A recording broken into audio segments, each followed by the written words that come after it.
we bring in a friend who we've known for years and years and years. He's an author, relationship therapist, Dr. R.G. Alan Wilson. Some expert advice on how we can all talk to them. Joining us now is relationship expert Dr. R.G. Alan Wilson. She's the author of Courageous Conversations Connect. Good morning, R.G. Doctor, good morning. Thanks so much for joining us. Good morning, Janelle. It's good to be here. Thanks for having me. And as we mentioned, a lot of people just dealing with anxiety during all of this. What are your suggestions? Some of the things that we need to remember is that this is temporary. This is temporary inconvenience for long-term gain. And as long as we stay healthy, Janelle, then everything else is recoverable. Talk to your children about what's happening right now. What are the best ways to do that? There's some do's and don'ts, right? So you want to tell them that you're going to be here. We're going to be okay. Kids want to know that they're secure and they're safe. So predictability, structure, and consistency. You also want to let them know you have a plan. And even if you don't have a plan, tell them that you're working on one.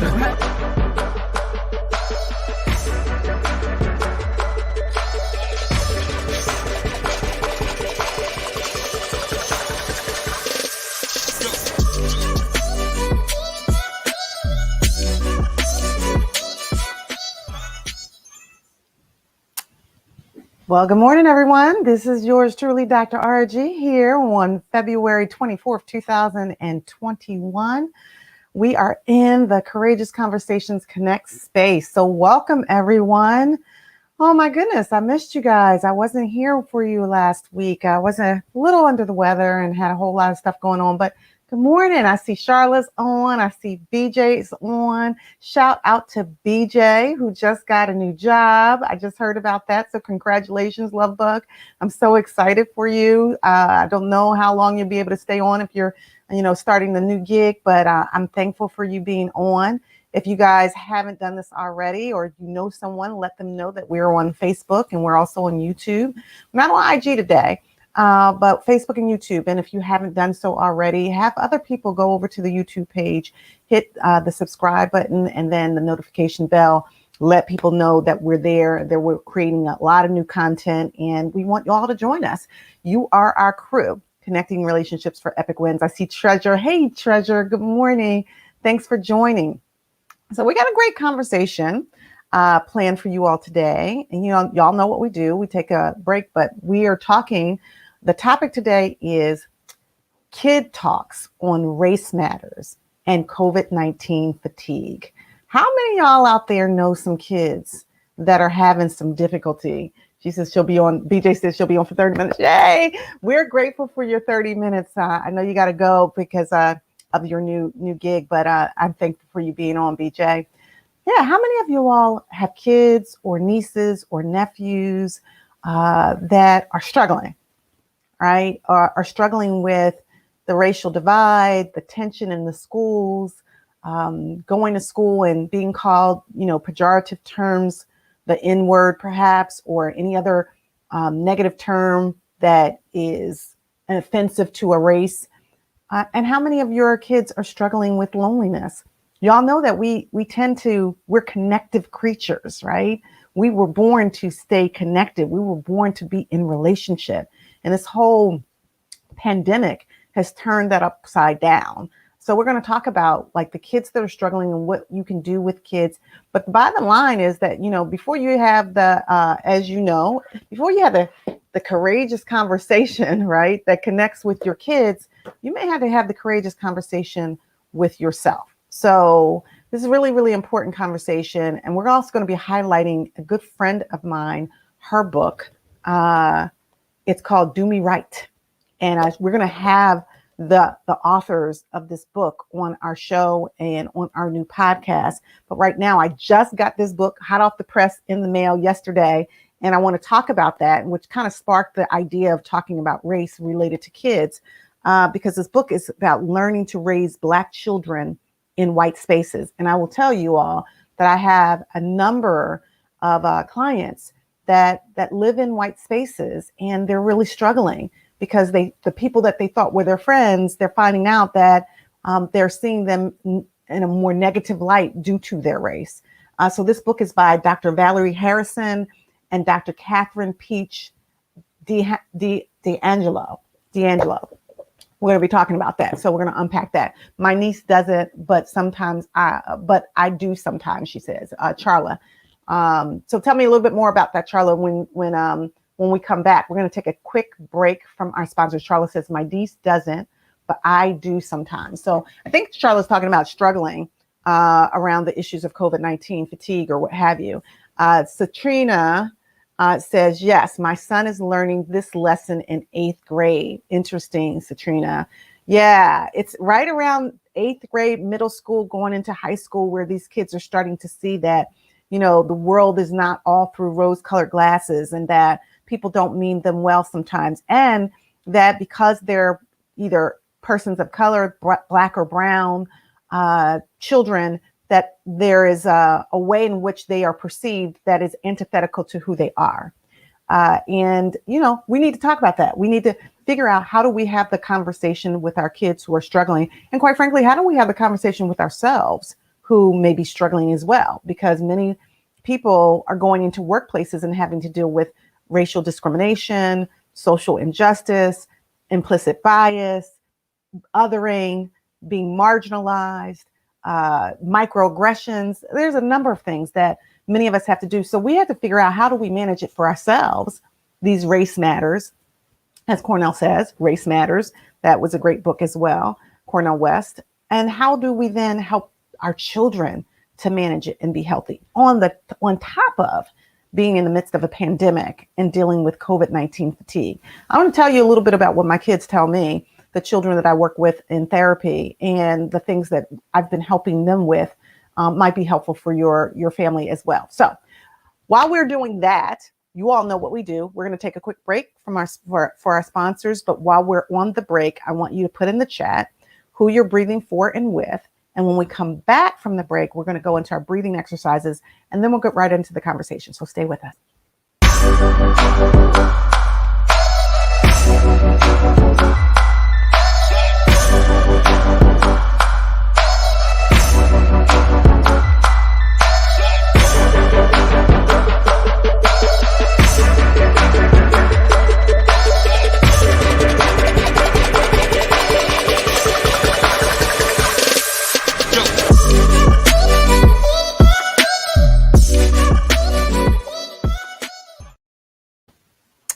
And good morning. It's yours truly, Dr. RG here again. Welcome to the Courageous Conversations Connect space. I'm so glad to see all of you. BJ's on for 30 minutes before she goes off. Everybody from our crew, please congratulate BJ for her new job. We want to lift each other up. So she's on for a little while. Charlotte's on. She's talking about her niece. Niece doesn't experience some of these things, but sometimes she does. Satrina says she's on. She says her son is learning this lesson in 8th grade, that oftentimes everyone does not mean you well.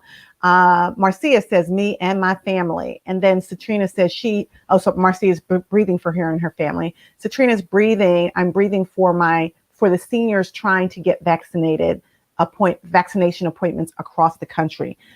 You and I, Satrina, are right on the same page. Doreen is on. She says, congratulations on your new job, BJ. Satrina and I are right on the same page as far as breathing for the seniors. I have a special place in my heart for the seniors. Lizzie says, breathing for her husband and her children and her clients. And Charlotte says, congrats, BJ, too. And Darlene says, breathing for conflict resolution and healing. Awesome. Those are wonderful things for us to breathe for.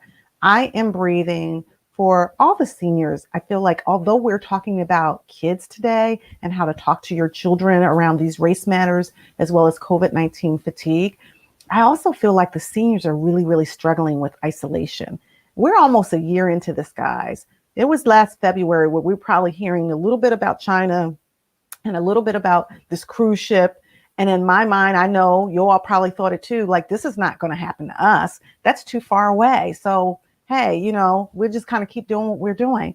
And then we realized, no, this can happen to us because it is happening to us. So we're almost a year in, or really we are into a year of this pandemic.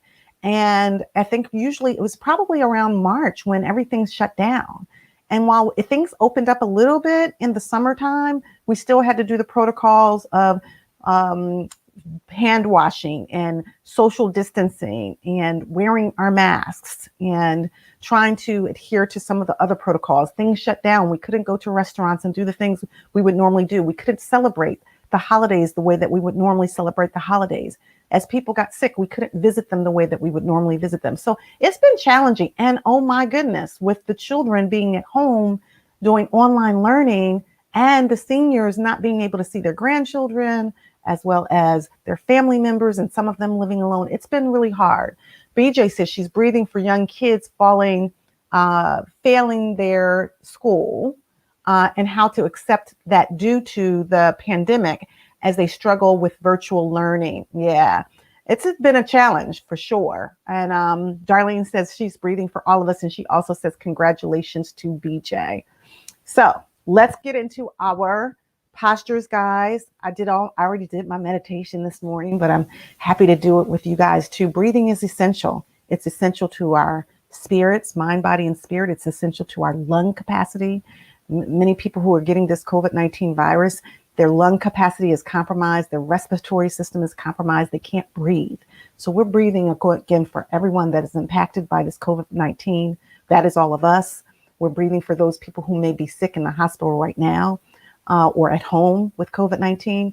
And we're breathing for the nation. And more specifically for me, I'm breathing for seniors, the seniors that are isolated at home, dealing with not really being able to connect with people or dealing with feeling just alone and isolated. And if you know a senior, please reach out to them, give them a text. If they don't text, call them. I know they might talk a little bit slower. You might have to spend a little bit more time, but recognize that if we live long enough, we're going to be seniors one day too. And we want somebody to reach out for us, to us. Charlotte says breathing for seniors, teachers, and students. That sounds good. That sounds good. All right. So remember what we do. We're going to breathe in through our nose. I'm going to count to 3. Breathe in through the nose. We're going to hold it for 8 seconds, right? In honor of George Floyd and that movement, Black Lives Matter movement that's still going on, decreasing, assault to Black and brown people for no reason, and moving into an anti-racist culture, right? Where we need everyone at the table. So we're going to breathe in through our nose and out through our mouth. As we're doing that, we're also breathing in hope and contentment and serenity and peace and calm. And we're breathing out fear and worry and frustration and anxiety. Okay? 1, 2, 3. Breathe in.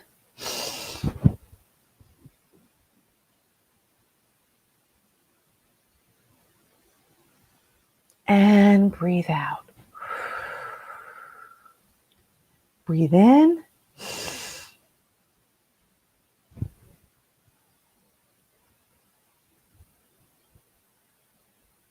And breathe out.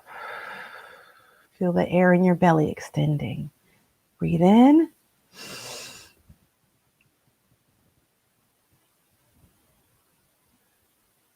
And breathe out. Breathe in.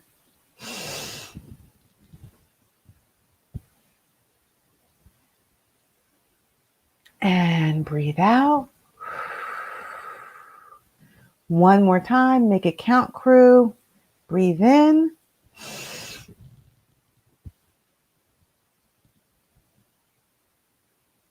And breathe out. That was nice, right? Give me some thumbs up, some smiley faces. That helps with the algorithms. If you all can, make sure that even if you can't stay on the whole time, or if you have to go to work, or if you know somebody that is at work and they can't be a part of this conversation in real time, share this post with them, share this video, and invite them to be on when they can. But I think this is a good message. And also invite them to just be a part of our crew. They can go over to the YouTube page and hit the subscribe button. Subscribe to our channel. It's Ask Dr. Argie, AskDrArgie. That's our handle throughout all the social media platforms, YouTube, Facebook, and IG.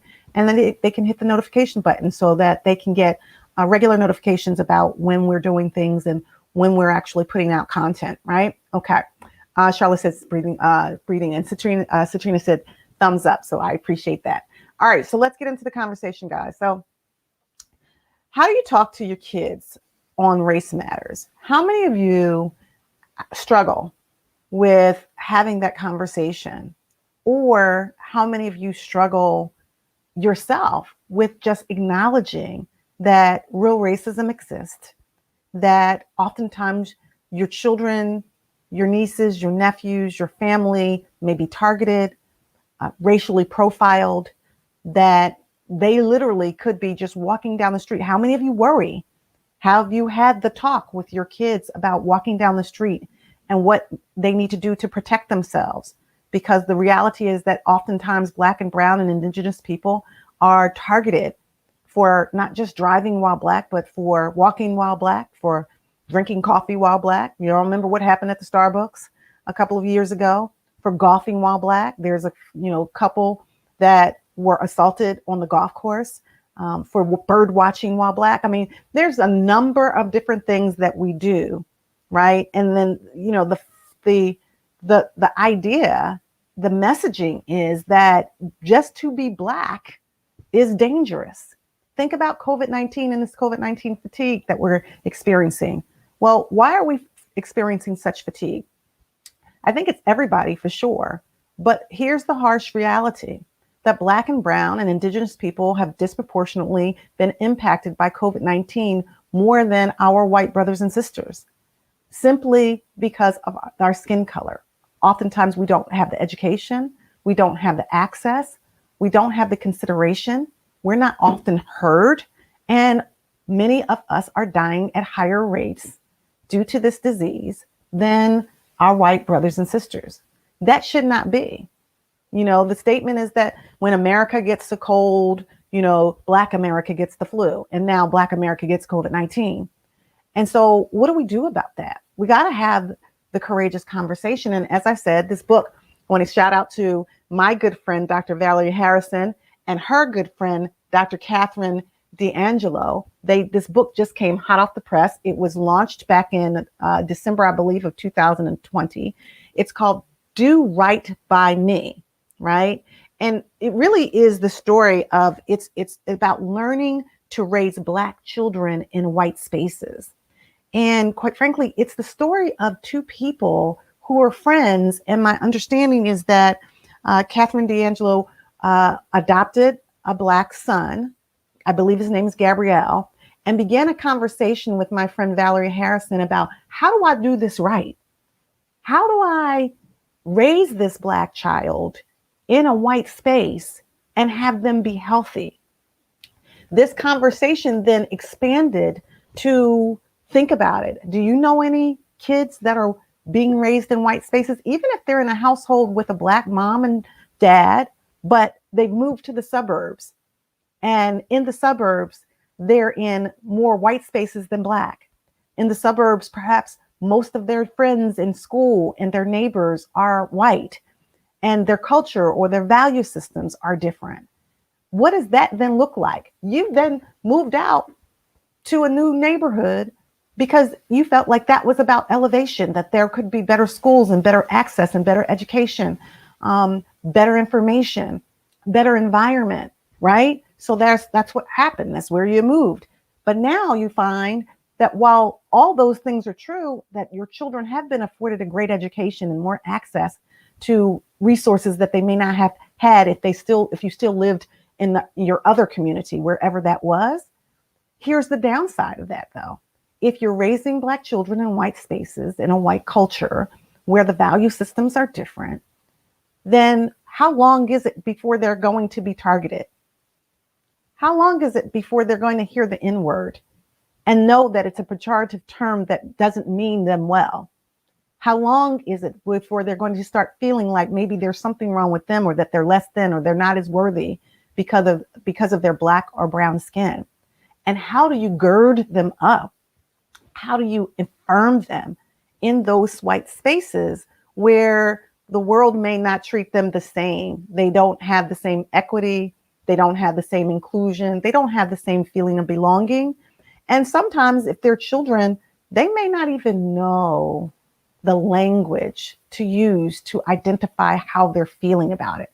I can tell you for sure that I have queried many of my clients who are, young teenagers that often are living in white spaces. And one of the things that they say is that they've gotten accustomed to hearing the N word, this pejorative term that is not a healthy term for them, but they've gotten like numb to it, or that it bothers them, but it has become the norm. No child should have to hear the N word being described to them that suggests to them that they're not worthy, because we all know that that N word was created years ago when we were slaves, Black and brown people, and it was not a word that meant well. Now, I do know that the Black community has sort of reversed engineered that thing such that now they use the N word, and you'll hear it in raps and things like that in our community as sort of a term of endearment. They'll say something like my N, and it sort of means that, you're my boy, you're my girl, or something like that, right? And so there's not the same sort of negativity that's attached to it. I don't use the word myself. And yes, I'm just, having a conversation like this, but I do know that the trauma that is connected with the racism that exists in those white spaces has to be talked about. And not just by Black people, by the way, because again, this book is with two friends, my friend, Dr. Valerie Harrison, and her friend, who is white, having a conversation about how do we do a better job. I love the title, Do Right By Me. And we're going to definitely have them on the show. It just was too short notice. I actually literally just got this book yesterday. Valerie had sent it to me, Dr. Valerie Harrison. But how do we manage our own anxiety about those conversations? So I want y'all to tell me in the chat, if this has happened to you, do you know of a kid that is in a white space, whether it be an all white school, whether they have gone to maybe a PWI, a predominantly white institution, and there is a small percentage of Black and brown people in that institution, and then they have to figure out ways to adapt, whether they have to assimilate, whether they have to code switch. What do they need to do in order to survive, or to feel like they're not, that they belong, that they are valuable, that they are worthy? And have they talked to you? Here is the ultimate question. Are you talking about this? So, of course, you guys know my other favorite book right now is Courageous Conversations Connect, right? A pathway to reset your mindset with intentional thoughts from the inside out. And why is that important? Because we got to keep the conversations going. We've got to be willing to take the risks and be brave enough and courageous enough to ask the right questions, and not just of our kids, but we got to be brave enough to ask ourselves the right questions. What do we do in the situations where we find ourselves in when we're in all white spaces? Has that ever happened to you? Have you gone on a job and you find that you're the only person of color? Maybe you're the only woman. That's a thing too, when you're talking about issues of sexism, right? Not just issues of racism, but when we're the outlier, when we're the minority, when we're the one that is different, how does that impact our psyche? It's challenging. And so therefore, it's important, I think, to have the conversation, to figure out how do you create the safe space, right? We're talking about safe spaces in order for people, your children, your family, your friends, for you to feel that the information that you're going to share is not going to be used against you, and that people are going to honor what you have to say, listen to you, value it, feel that it's worthy enough of sharing, and then perhaps try to help you if they can with it. Satrina says, yes, we are speaking to our children and they find people in classrooms that they can trust. Also, these speak to them a lot about these issues. Awesome. And Satrina also said, our sons have also found their crew, which is extremely helpful. I love that. Satrina, because this is why we created this crew. You all know we started back here in March, and it was called Courageous Conversations Connect Space Quarantine Talks, right? Well, we're not in quarantine anymore, but there are some people that feel like they're in quarantine. There are some people that feel like they're alone. I had a client yesterday who said that December and January were the worst months for her. Because in the summertime, so we got through March and April, and then it started getting a little warmer and things started opening up. And she talked about the fact that at least when she was doing her homework, she could sit outside on her deck and do her homework and take in the sun and breathe the fresh air. And the vitamin D was good for her. Nature and greenery was good for her. And then we went through the summer and it was okay. I think that the numbers started dropping. People weren't getting as sick. There was, fresh air. And then when we moved into the fall and finally into winter, the days get shorter in this region. It gets darker, faster. It's cold outside. They can't get to their friends. And you're talking about older and younger people all feeling very isolated. And so some of the conversation was, though, okay, how do you create the connection, whether it be on Zoom or whether it be on the phone or whatever way? Can you even go on a walk, even if it's cold and brisk, to create the connection so that you're not feeling so alone and isolated? How also do you do the things that you need to do for yourself so that even if you are alone, that you're not as lonely? Hey, Tina's on. Good morning, Teen. It's good to see you on the show. We're talking about, in case anybody is joining late, we're talking about our topic today is Kid Talks on Race Matters and COVID-19 fatigue. And I, for one, can say that I'm pretty much experiencing some COVID-19 fatigue. All fatigue means is you're kind of exhausted. Anybody exhausted from this stuff? And how do you keep going when you're exhausted? Anybody ever feel exhausted? Are you feeling exhausted now? Are you emotionally just kind of spent? And then yet you still have to find the energy within yourself to keep going, to keep pushing through, finding a way to look at the brighter side of things, finding a way to, look for the silver lining or the takeaways. That can be hard, right? I'm not going to lie to you that there are days sometimes when me, even as a therapist, have to figure out what can I muster up in my own self so that when I connect with my clients, that I'm not bringing negative energy or a feeling of exhaustion. That's very, very difficult.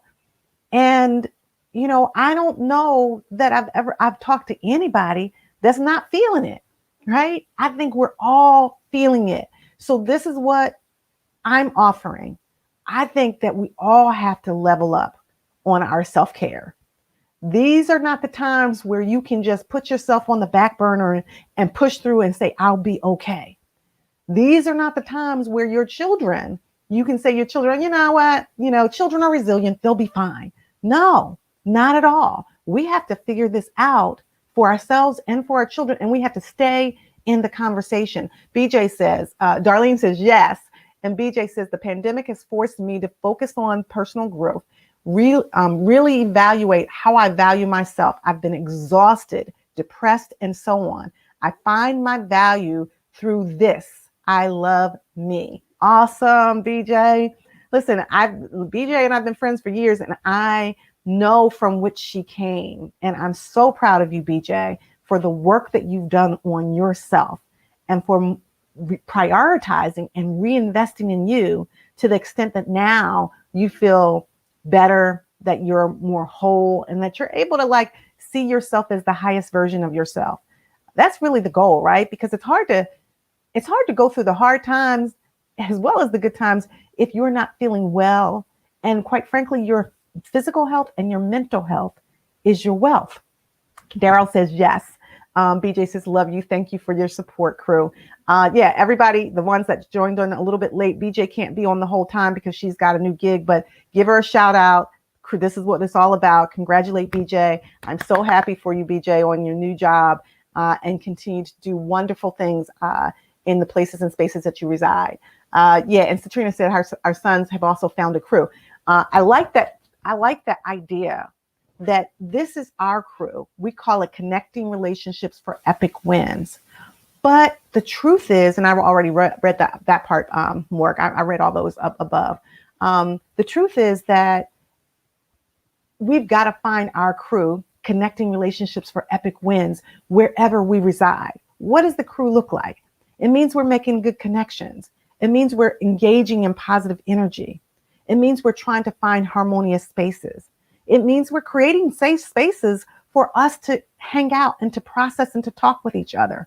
That's what your crew should be like. If you think about a crew, they're all on the same boat together, right? I like to say sometimes we're on different boats, but we're in the same storm, and hopefully those different boats are moving in the same direction. But even if they're not, this storm has caused us to find spaces and places where we actually can connect and where we can support one another. Daryl says, that's why I decided to air all my energy into power thinking daily. I choose to share my thoughts. I love it, Daryl. And we need it, right?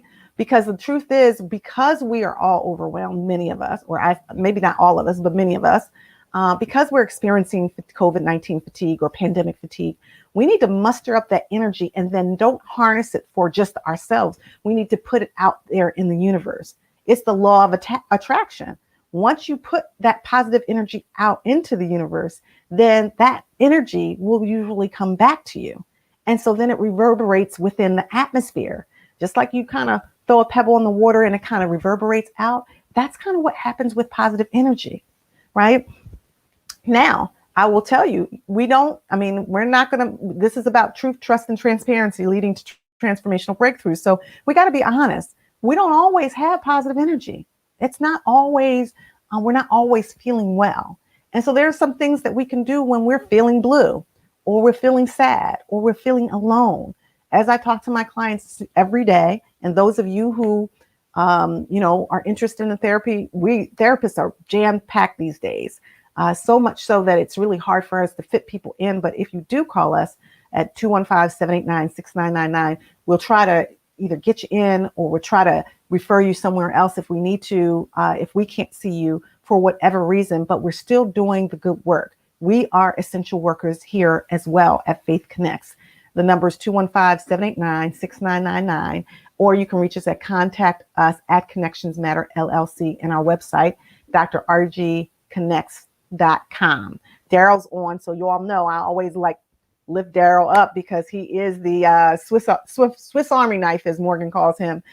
He is the digital manager extraordinaire and has been doing some great things. Daryl, please put your information in the chat so everybody can see or be able to contact you as well. And I know you've got some good social media stuff going out every day, your positive affirmations and all your good stuff. So just put it in the chat.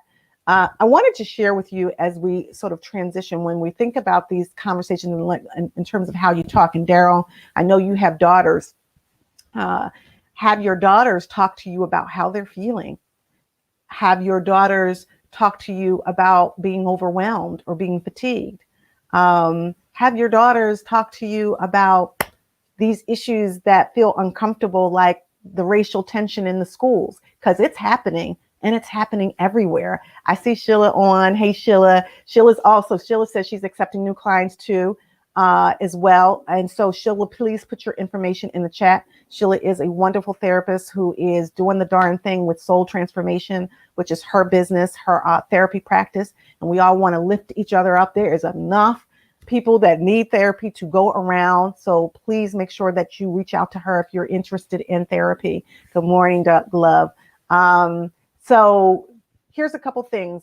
If you're thinking about trying to have the courageous conversation, if you came on late, we've been talking about having the courageous conversation around race matters with our kids and how fatigued many of us are. We've also been talking about this new book by my good friend Valerie Harrison, Do Right by Me. How do you have a conversation and learn to raise Black children in white spaces? This is a phenomenal book. I breezed through it last night and it's some good stuff in here. So we're going to have Valerie and Dr. Valerie Harrison and her partner, Dr. D'Angelo, on the show as well. And this book, I got 3 books for you guys, right? One's I wrote, and this one is my staple. I don't know if y'all seen this. This is an oldie but goodie, I call it. Every Day I Pray by Iyanla Vanzant. Prayers for awakening to the grace of the inner communion. How about that? Anybody have some negative self-talk that you need to pray out of you on a daily basis and find a way to commune with our resource to help us to feel better?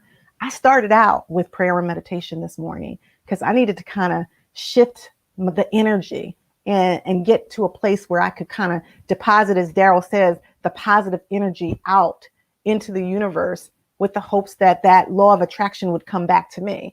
And so that's really, really, really important that we sort of set our intentions for the day with prayer and meditation and mindfulness in order to create a foundational, force for going forward. Daryl put his information in the chat. The link is dmontague@appetize.com. That's dmontague@appetize.com. And you can reach him at 215-740-5593. Okay, 215-740-5593. We need to support Black businesses. He's in the promo as well. He's in the advertisement. We do our advertising segment. He's in that advertising segment as well. So just wanted to share that with you guys. Oh, yeah. Right? Yes. Okay. Awesome.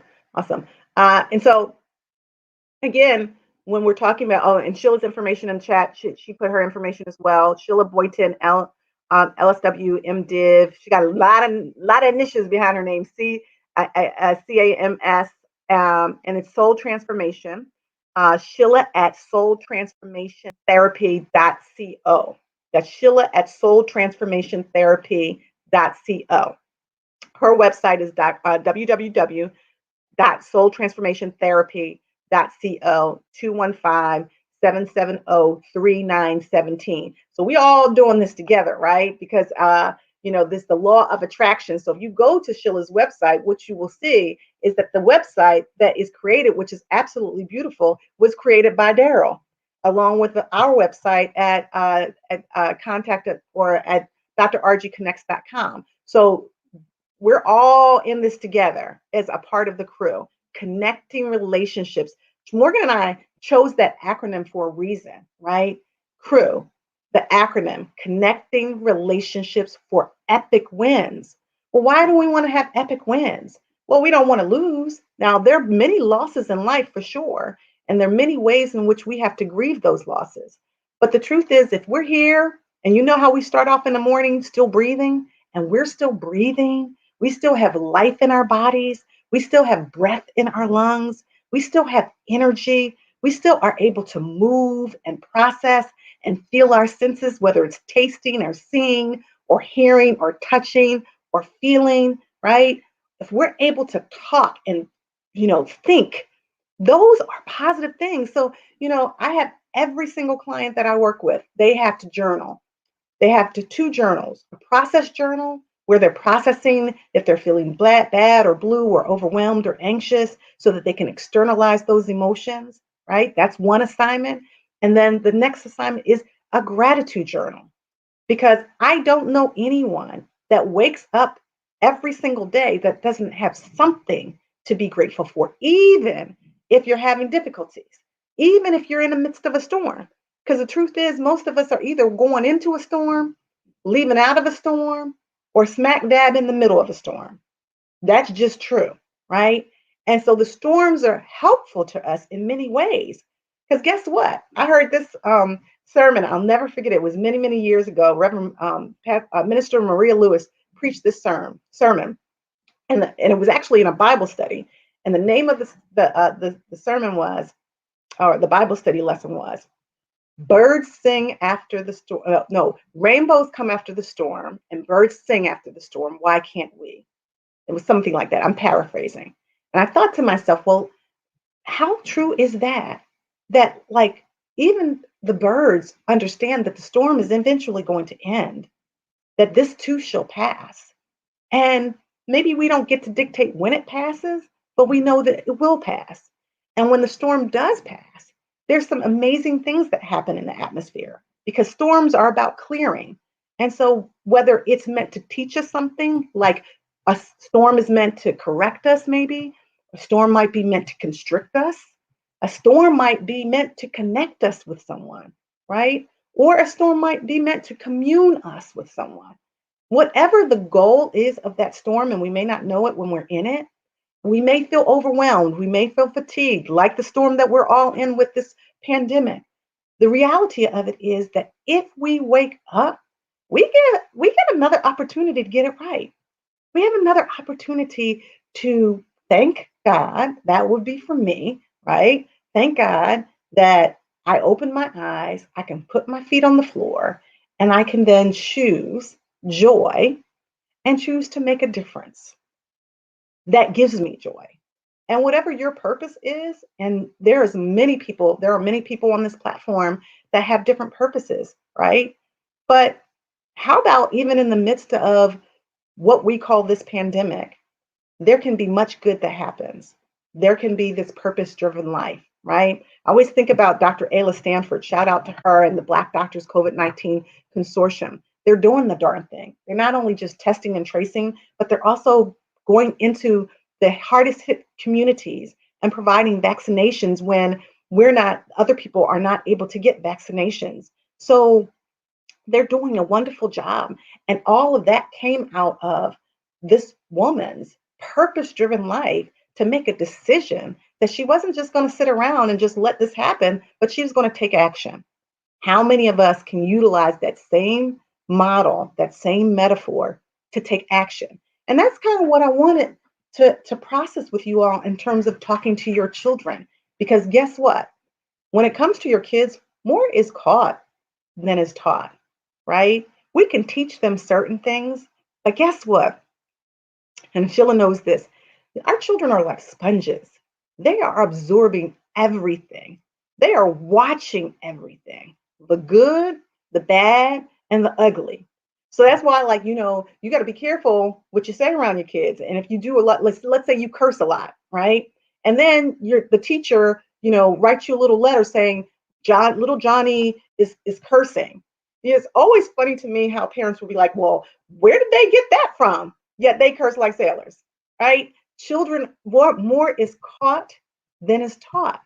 And so if you want to teach your children some things about resilience, about even having the conversation related to these racial tensions, about what we're dealing with in the midst of this pandemic, the first lessons that you teach them is by watching you. And therefore, that requires that you level up on your own self-care, prioritize yourself, put your oxygen mask on first, as they say when you're on the plane, because you can't help anybody else if you can't help yourself. And then be about the business of finding out how you will use all of it, right? Because all of it has utility. It's all data for you to use. Your sadness, your anger, your frustration, find a way to harness it and channel it into something positive, right? Finding the silver lining, figuring out how to be the glass half full, thinking about the day, every single day that you have before you as a blessing. That the day is, you could either, I heard this saying and I liked it, you could count every day or you could make every day count. You decide. Which one are you? Are you the person that's like, oh my God, I got to get through the day, right? Or are you the person that says, oh my goodness, what a blessing that I'm here to grow through this day and make a difference while I'm doing it? Sheila says, thank you so very much. She says, yes, be careful. So be careful. Children are often more resilient than adults in supporting environments. Absolutely. And I know you have your two daughters, Sheila, and your grandchildren, and they're just downloading all of that energy. So when it comes to giving them a safe space to process, however, age appropriate conversations, some of the things that you can do is give them permission to have the courageous conversation with you first. How are you doing? How are you feeling? Ask open-ended questions and then be quiet and leave space for them to process. I guarantee you, even the most quiet child wants a space where they can actually start processing their emotions. They may not have all the words, they may not have an understanding of all their emotions, but I guarantee you, if you provide the space for them to talk about what's going on inside of them, and you give them permission, and then you start asking open-ended questions, they're going to participate. And if they still don't have the words, then you be creative. Get some crayons and some paper and have them draw how they're feeling. There's a sheet that I use with all my kids. I actually use it for some of my adults. And it's just a whole bunch of different kinds of faces that represent different emotions. And then I ask my kids, and sometimes even adults and couples, point out the ones that you're feeling, because maybe you don't have words for it right now. Maybe you don't have a clear understanding, but if you see it and we start talking about it, maybe that can lead you down a path of having a better understanding of your emotions, right? Because part of the process of healing has to do with showing up as an emotional being. Yes, we are spiritual beings having a human experience, but the fact that we're having a human experience means that we also have emotions. So in order, and you can tell yourself this, in order to heal, HEAL, you have to feel, FEEL. But you cannot heal what you do not reveal, REVAL. That means you got to talk about it. You got to process what's going on in the inside. And once you reveal what you're feeling, what you're experiencing, then you can deal, DEAL, deal with what's real, REAL. I know that's all a play on words, right? But it's, I think, a very true statement that a lot of times we don't deal with what's real because we don't want to, because it's too painful, because it's hurtful, because we don't want to revisit it. We don't want to even review it. But there are some things that we do have to revisit in order to fully understand the reason for it, if we can. And then sometimes maybe there is no reason for it. And then we just have to accept that it is what it is, right? And then we have to find some purpose in it so that we can then, it has utility. Everything has utility. So 4 things that you can do to relieve anxiety is prayer, pause, personal connection with God, and then pivot to a higher place. These things are really helpful. Like, as I said, with this book, I love this little book, Every Day I Pray. It just has some prayers in it. I have lots of books behind me. I got lots of books in my office. This is kind of a staple for me. So prayer first, then you pause. Just be still. And then move into a personal connection with your resource, right? Courageous conversations connect, and connections matter. What is your personal connection? And then pivot. I think too often we don't pivot. Sometimes we stay stuck, as Morgan likes to say, stay stuck on stupid. I don't say that. That's not my statement. That's his statement. But sometimes we don't pivot more quickly. We sort of stay in. We stay. Really? That is your statement. So I'm good. It is my statement. I understand, but you. I don't say that because I don't like the word stupid. I know it just rubs you the wrong way. Yes, it does, but it's okay. I mean, I think it has relevancy for sure. But beyond giving yourself permission or giving your children permission to have these courageous conversations, I also think you have to tap in first to your own reflection and your own understanding and your own healing. Children also want to hear that you're not perfect either. That they don't want to see that. I have a lot of kids that think their parents are perfect, that they have no problems. And I'm not suggesting that your children are supposed to take care of you, but I am suggesting that in these conversations that you show your children that you're human, that you hurt, that you're real, that you're struggling with some things as well. So you're tapping into that inside part of you, that reflection of understanding and healing, and then tap out second to the shared experience. That means you externalize, like begin to externalize the shared experiences so that you can form a connection about maybe even with a child and yourself as the adult, maybe you're having some similar experiences and that you can connect. The negative part of that is when people say misery loves company. And I think that's probably true. But I also think that, when you tap in and you tap out, sometimes it's the pain that connects you and then it allows you to feel like, okay, I'm not alone. Sheila knows this only too well because Sheila and I were a part of the SAS ministry. I was a part of SAS ministry. I feel like I still am. I just kind of, I don't know what they call you when you're defunct, or when you're just a part of it, but you're not there doing the work anymore. So it's still happening, and God bless Sheila and Dr. Tamika Thomas and Maya Smith. They're all continuing to do the good work of the ministry SAS with Sexual Abuse Survivors Ministry. And one of the phenomenal things about that ministry at Enon Tabernacle Baptist Church, if you have that experience of having either been sexually abused over a period of your life, or if you know someone that you're connected to, refer them to the ministry. What I was going to say about it, though, is that what was beautiful about that ministry, and continues to be beautiful about it, is that there are lived and shared experiences that help to connect you. So it's not just sitting around moaning and groaning about the bad experience. It's really being able to say, here are some sisters and brothers in Christ that have had a similar kind of pain, not the same, but similar. And here we can process in a safe space so that we're not alone, so we don't feel so alone in the process of growth. Sheila says, misery not only loves company, misery demands company. Yeah, it does demand company, but I like the reframe of like, let's partner in our pain and then turn that pain into power. So therefore, that's more of an intentionality to move through or grow through the pain, not just get over it, because I don't particularly like the idea of getting over something. That sort of suggests that it never happened and then you didn't learn from it. But if you grow through it in a way that gets you to the other side, and then you can use it to help someone else, then it's worth it. Sheila says, you are still with SAS. Trust me. I appreciate it, Sheila. Love you. And connecting through commonality. Absolutely. So those are the things that I think can be helpful.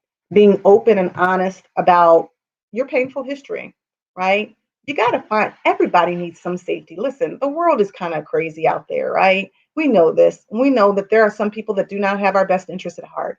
We also know that there are a lot of ways in which we have to be on guard and be on our defense. But all of us, in order to have good mental health and well-being, have got to find safe spaces and a connection and a community where we can be ourselves, where we can express openly and honestly about our pain and our history, and where we can remember that our history is not meant to define us. Our history can only inform us. And as it informs us, then we can move about the business of becoming the highest versions of ourselves. The pain doesn't mean that we just stop and we get paralyzed in it. The pain means, okay, we're human, we're real, injuries happen. Now, how about we be about the business of making sure that we become healthier? So our stories matter, even our stories around race and racism, stories around acknowledging, white privilege and figuring out ways to build a bridge. That's what Dr. Valerie Harrison and her colleague, Dr. D'Angelo, did. They built a bridge with a Black woman and a white woman who adopted a Black child and figured out, how do I become an ally? How do I invest in allyship? And we need all voices at the table, not just white voices and Black voices, but all voices of Black and brown and indigenous people, voices of everyone. We need everyone at the table. So I think that I don't know, you all tell me in the chat what you think about this conversation, and give me one thing that you will do to pivot and be in a healthy conversation. We're going to take a quick break from our sponsors. Think about that, and we'll be right back.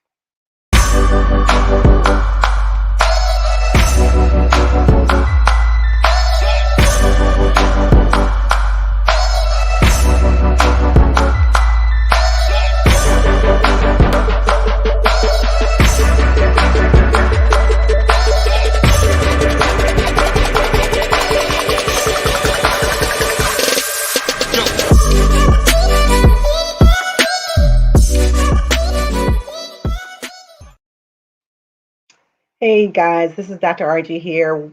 We have been talking in Courageous Conversations Connect space This is, of course, February 24th. Where does the time go? 2021. It's almost the end of February. Do you believe that? We're almost in March, and it's snowing every other day. I feel like we're in Colorado somewhere. But we've been talking about kid talks on race matters and COVID-19 fatigue. That's what we've been talking about today. And we have had a great conversation. I wanted you guys to put in the chat, how are you going to have a conversation? What is the one or two things that you can do to stay in the conversation with your kids on race, to stay in the conversation with your family or your friends or your partners around COVID-19 fatigue? What are you going to use about your experience to stay in the conversation, to tap in to the conversation? Sheila says that she connecting through community. No, I'm sorry. Satrina says, encouraging my sons to find their crew in every situation. Right. I love that. I love that. Find your crew in every situation. And I kind of think I would add to that, Satrina, that encourage your sons to be discerning about who's not their crew, right? Because I find that young people and older people, sometimes they kind of fall into these relationships based on circumstances. And whether they're in the same school or the same sporting activity or what have you. And the truth is, no matter how young you are, everybody's not everybody's cup of tea. Everybody's not necessarily out to help you. And everybody doesn't necessarily want the best for you. And so if you are going to be a part of my crew, right, and everybody knows this on this platform, part of being a part of one's crew is that, in fact, connecting relationships for epic wins. That means you want the person to win, that you're there to support them. You're there to affirm them. You're there to sow into them and invest into them. And there's something called reciprocity that is important as well, that they're there to do the same for you.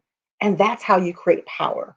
And so it's really important. I just want you all to think about that. The last three things that I had for you in terms of this conversation is that you want to make sure that you commit to the long-term allyship. If you're connecting with someone who is not of color or, or of a different race, I will say, make sure that you stand up, you speak up, and you show up after the cameras are gone. Not when everyone is around. Not when you're on a big stage. Not when it's for show. Will you be the ally when nobody's around?